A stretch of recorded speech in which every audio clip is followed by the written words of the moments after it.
ஒரு ஷிப் மூழ்கிறதுக்கு முன்பே யாரோ அத முன்னாடியே ப்ரெடிக்ட் பண்ணியிருக்காங்கன்னா நம்புவியா?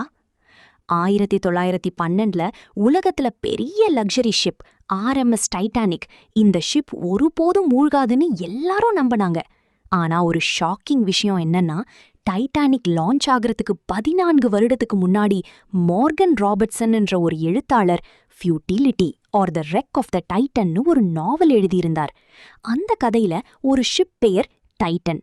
அது கூட அன்சிங்கபிள்னு சொல்லப்பட்ட ஷிப் தான். இரண்டும் ஏப்ரல் மாதம் ஐஸ்பர்கை ஹிட் பண்ணுது. இரண்டும் அட்லாண்டிக் ஓஷன்ல தான் மூழ்குது. இரண்டிலும் லைஃப் போட்ஸ் குறைவா இருக்கும். இரண்டிலும் ஆயிரக்கணக்கான மக்கள் இறக்குறாங்க. இதெல்லாம் கோயின்சிடென்ஸா இல்ல ஃபியூச்சர் ப்ரெடிக்ஷனா? இது எல்லாம் சாதாரண கோயின்சிடென்ஸ்னு நீ நினைக்கலாம். ஆனா இன்னும் ஒரு சில்லிங் விஷயம் இருக்குது. டைட்டானிக் கிராஷ் ஆகுறதுக்கு முன் சில பேசஞ்சர்ஸ்க்கு இந்த ட்ரிப் போகக்கூடாதுன்னு ஸ்ட்ரேஞ்ச் ஃபீலிங் வந்துருச்சான். அதனால சிலர் லாஸ்ட் மினிட்ல டிக்கெட் கேன்சல் பண்ணிட்டாங்க. நான் உங்ககிட்ட கேக்குறேன், டைட்டானிக் ஒரு ஆக்சிடென்ட் தானா இல்ல யாருக்கும் முன்னாடியே தெரிஞ்ச ஃபேட்டா? நீங்க என்ன நினைக்கிறீங்க?